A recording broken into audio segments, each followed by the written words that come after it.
blog से गाड़ी से फमगोना जो वारी लीरगे को मैम वारी से पॉलिटिक्स की वारी खर यौरकदोरी मैम लीदी लीनिंग दे मतंग से चाना वारी से खर लीबना फई को मैम वारी से ममांग वीडियो येंग फंगमनी मैमसु अखोगी कांग्रेस की नेता पवन खेरा सारना अखो हिमंत बिश्व शर्मा सार की नुपी की पासपोर्ट अहुम लेना मैम स्क्रीन दगर नपदना अदुगी मुद्दा से हजिक पूरा इंडिया पुंबद चर्चा ने मैम इंटरनेशनल पूरा वेरीफाई नहीं हजिक मैम मसीगी ओरिजिनल दी लई लेते अदुगा असेंग मक्की लेब्रा लेत्रा इसे दी कनाचु खंगदे मैम अदुगी मुद्दा से हजिक कोर्ट ना राय नोंगनी से दी सोइदन पीनी मैम अदो पवन खेरा सार नदी माबू बदनाम तौबगी तौरीब्रा नतगा असेंग मक्की लेदना हाइरिब्रा हाइबदुदी कोना पुथोकदोरी में अदुगी इन्वेस्टिगेशन तौरी अदुगा हिमंत बिश्व शर्मा सार की साइड तकी सु हाइरी से माबू बदनाम तौरी मेना मयाम कराइब चुमी हाइबदुदी खंगदेको अदुगा सुम अममक सु फंगी हजिकी मागी पासपोर्ट अहुम से सीधा अनी में मुस्लिम कंट्री की न्यूज़ तारी में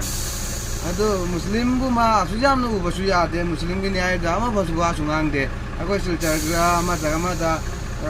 डिब्रूगढ़ करी करा तौरीब मुस्लिम की अदे अरुणाचल नगर तौरीसिंग अमतसु मुस्लिम की मरम वाम तो सुनांगते मैम अदुगा मुस्लिम कंट्री का मा करी रिलेशन लेरंगनी को मैम अदु सु खन्नब याब वाफम को मैम मैम अदु असेंग मक्की पासपोर्ट अहुम से लेरमदी पासपोर्ट अहुम से करम साब होरंगनी अदु लाइरब कोई पासपोर्ट अमखक साब इस वाब चेल पैसा तीनब मैम मोइन पासपोर्ट अहुम गो पाइरदना लेब्रेब मैम अदु फरे सी वारी से तो थम्मसी अदु असेंगमकी पवन खेरा सारना पासपोर्ट अहुम लई हाइबसे खंद्रगदी मा हेतदी हाइरकद्रा हाइरओय मा खंगबदुना हाइरइमी मा अदुगा हिमंत बिश्व शर्मा सारनासु फजना हाइरई असे आइबु पाडना बदनाम तौरी मेना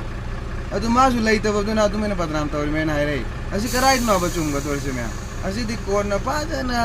सिगाइरगा मा कुप ताने येंगगने मागी फोन पांग कदोरसे मे अदु हंदक नोंग निनी से चोइदना सि